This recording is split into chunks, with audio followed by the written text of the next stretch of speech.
আসসালামু আলাইকুম।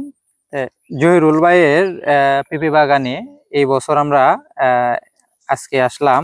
জহিরুল ভাই একটি সমস্যা, সেটি হচ্ছে এই যে গাছ, যে টপটেডি জাতের পেঁপে, কিন্তু এটা যে গাছের পাতাগুলো এই 5-6 দিন যাবত এই যে এইভাবে মারা নিচ নিচ থেকে মরে মরে উপর দিকে উঠতেছে। মনে হচ্ছে যে পাতাগুলো কিছুটা নেতিয়ে পড়ছে এবং আগার পাতাগুলার বৃদ্ধি থেমে গেছে, হালকা ফ্যাকাশে হয়ে গেছে।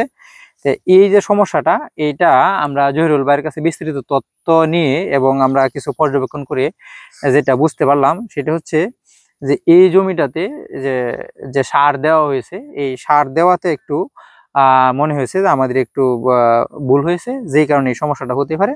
এটা মূলত হয়েছে যে এই গাছের যে নিচের দিকে যে শিকড়গুলো আছে, শিকড়গুলো পচন সৃষ্টি হওয়ার কারণে এই সমস্যা হয়েছে। আমরা যদি জহিরুল ভাই আসেন তো, আমরা এখানে একটা গাছ আমরা এক করে দেখব যে এই গাছটা ছোট আছে। এই গাছটা কিন্তু ওই গাছের মতোই, যে উপরের পাতাগুলো ঠিক আছে আর নিচের পাতাগুলো আস্তে আস্তে আস্তে কিন্তু এইভাবে ঝরে পড়ছে। তো এইটাও একটা গোড়া পচার লক্ষণ। এটা যদি আমরা এক করি, যেমন এই যে গাছটা, এই যে দেখেন, এটা কিন্তু গোড়ার অংশ যদি ক্লিয়ার বোঝা যায়, গোড়ার অংশ কিন্তু সম্পূর্ণ পচে গেছে। এই যে পচনটা হয়েছে, এই পচনটা হওয়ার কয়েকটি কারণ হতে পারে। একটা হচ্ছে যদি গাছের গোড়ায় এই যে রাসায়নিক সার যেগুলো রয়েছে, যেমন ডিএপি সারের দানা যদি গাছের গোড়ায় বা শিকড়ে লেগে যায়, তাহলে কিন্তু পচন সৃষ্টি হবে। তো সেই জন্য এই কৃষক জহিরুল ভাইয়ের মতো যারা অন্যান্য কৃষক ভাইয়েরা আছে, তারা এই সারটা গাছের কতটুকু দূরে দিবেন, সেটা একটা ক্লিয়ার কনসেপ্ট আমরা আজকে বলে দিব, যেন এই গোড়া পচা রোগটা না হয়।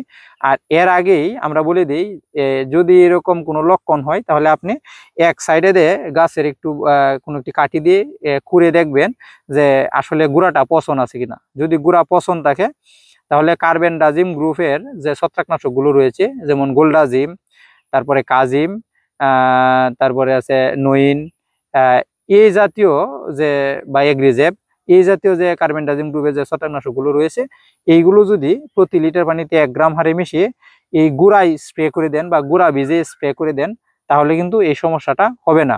এই সমস্যাটা আরেকটা কারণ হতে পারে, সেটি হলো যদি জমিতে অতিরিক্ত জলাবদ্ধতা থেকে থাকে, তাহলে কিন্তু এই গুঁড়া পচা হতে পারে। এই জন্য আমাদের জহিরুল ভাই কিন্তু নালা রেখেছে।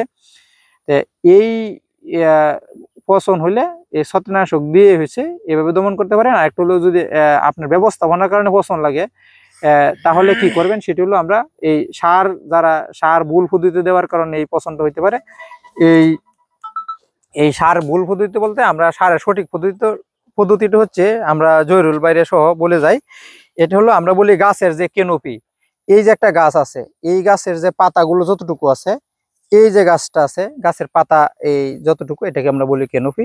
তো এই পাতা যতটুকু আছে, তার শিকড় ততটুকু পর্যন্ত এই গাছের শিকড় আছে। তার এই যতটুকু পাতা আছে, তার বাইরের অংশে যদি আমরা সারটা দিই, তাহলে কিন্তু এই যে সমস্যা আছে, এই গাছের গোড়া পচা, এই সমস্যাটা হবে না। তা আশা করছি আমাদের যারা পেঁপে চাষি বা পেঁপে বাগানি বাইরে আছেন, তারা গাছ যদি ছোট থাকে, তাহলে এই কাছে সার দিতে হবে। আর গাছ যত বড় হবে, সার তত দূরে হবে। গাছের এখন এই মাপ হচ্ছে যে তার যে পাতা আছে, তার পাতাটা যতটুকু আছে, তার পাতার বাইরের অংশে সারটা দিবেন, তাহলেই আমাদের এই সমস্যাগুলো হবে না। আর হচ্ছে ওই যে আমাদের যে সেচ আছে, সেই সেচটাও ঠিক মতো দিতে হবে, যেমন সেচ দেওয়ার পরই পানিটা বের করে দিতে হবে। আর হলো সার দেওয়ার পর অবশ্যই পানি দিয়ে ভিজে দিতে হবে এবং সারটা মাটির সাথে মিশিয়ে দিতে হবে। অবশ্যই সারটা মাটির সাথে, সারটা দেওয়ার পরে সারটা মিশিয়ে দিবেন মাটিতে, মিশিয়ে দেওয়ার পরে হচ্ছে আবার সেচ দিয়ে দিবেন, তাহলেই আমাদের এই সমস্যাগুলো হবে না। আশা করছি আমার কৃষক জহিরুল ভাইয়ের জমিটাও আল্লাহর রহমতে সুস্থ হয়ে যাবে, এবং আমাদের অন্যান্য যে সকল কৃষক ভাইয়েরা আছেন এই পেঁপে চাষ করতেছেন, তারাও এই জহিরুল ভাইয়ের বাস্তব অভিজ্ঞতা থেকে আপনারাও সিদ্ধান্ত নিতে পারবেন আর কি। এটাই ছিল আমাদের এই আজকের এই বাস্তব চিত্র। আশা করছি আমাদের এই ভিডিও থেকে অন্যান্য কৃষক ভাইয়েরা একটু হলে উপকৃত হবেন।